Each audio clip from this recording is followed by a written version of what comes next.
למעשה הסורים עברו את קו הגבול באזור תל פארס חושניה ומתקרבים לכיוון ציר הנפט.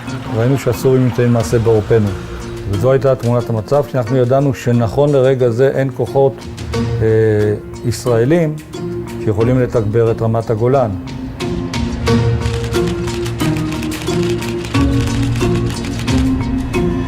פתאום התחלנו לראות מטוסים טסים בשמיים.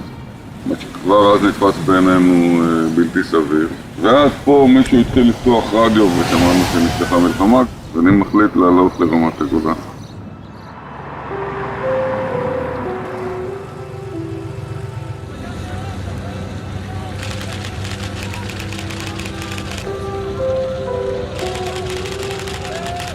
זאת אומרת, אתה שייך למפקדת החטיבה ואתה תיכנס לרשת החטיבתית. ואיך יקראו לי? אני שואל אותו ברשת. הוא אומר לי, אתה צביקה, נכון? ואמרתי לו, כן. אז הוא אומר, אז אתה יקראו לך צביקה.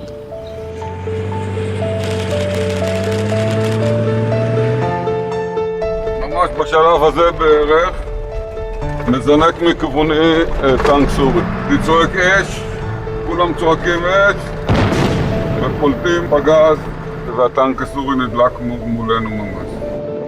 אני מבין שהטנק שלי, שהיה טנק שתיקנו אותו שם בכניסה לנפח, יצא מכלל פעולה.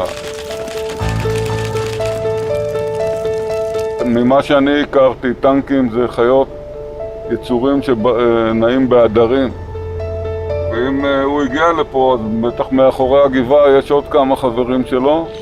שחררתי מהציר, הגעתי פה לאיזושהי עמדה, ונחשפה לפניי בקעת חושניה. אומרים שצביקה הגיע, ויש כוח צביקה. לא ידעתם כמה טנקים? לא ידענו כמה טנקים. מה שידענו שיש לו כוח שהצליח להפקיע, ולא ידענו את הסדר גודל שלו, כבר יש כוח מולו. זה פיקודו של צביקה גרינגולד, והוא נלחם. ברגע שהבקעה מתגלה בפניי, הפתעה טוטלית, מוחלטת. בלתי צפויה לחלוטין. ראיתי שיירות של עיני חתול בכמויות עצומות, בלתי נתפסות, ואני נעמד בעמדה ונותן פקודת אש, והם מתחילים לירות על הטנקים האלה. בתוך הגזרה הזאת יש מאות טנקים ונגמשים. אנחנו כל הזמן בתנועה, יורים, מחליפים עמדות, יורים, מחליפים עמדות כל הזמן. השעה היא בערך חצות, ואני פה מטייל על הרכס ומחליף עמדות ויורה ויורה ויורה ויורה. אני מדווח למח"ט, אז הוא אומר לי, כמה הם? אני אומר לו, אני חושב משהו פי 4 ממך, 4 חטיבות. וכמה אתה? הוא שואל אותי. אני לא יודע מה הוא חשב. אמרתי לו, אני גנרל קטנצ'יק, פה צריך גנרל הרבה הרבה יותר גדול. מה רצית לעשות שם מהמקום שלך? מה, להשמיד את כל הכוח? לא. לבלום אותו, לא לתת לו לעבור. רצית עם טנק אחד? עם מה שהיה לי. אני גם הבנתי שאין לי על מי לסמוך, אין לי למי למסור את האחריות הזאת. אין מאחוריי אף אחד. אמרתי, אני פה, הסורים שם, ומאחוריי עם ישראל.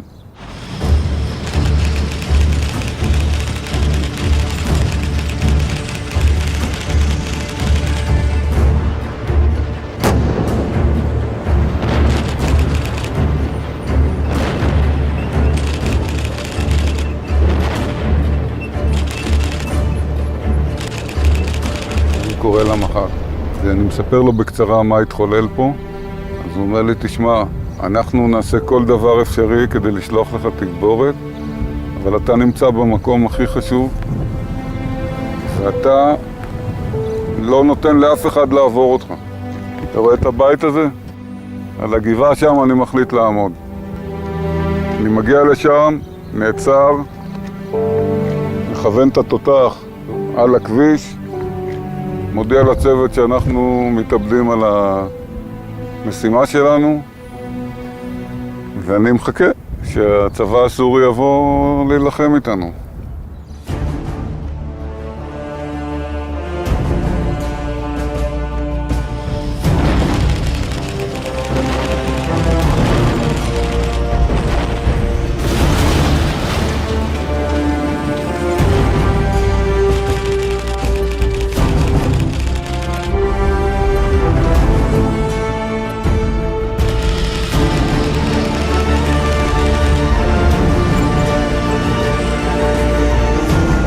ככה אני נכנס ופותח באש. כי הכלל זה שאם אתה לא יורה עליהם, אז הם יורים עליך. אמרו, מה שיש בנפח כרגע זה טנקים סוריים, זה טנק אחד שלנו שמסתובב שם ויורה כמו משוגע לכל הכיוונים.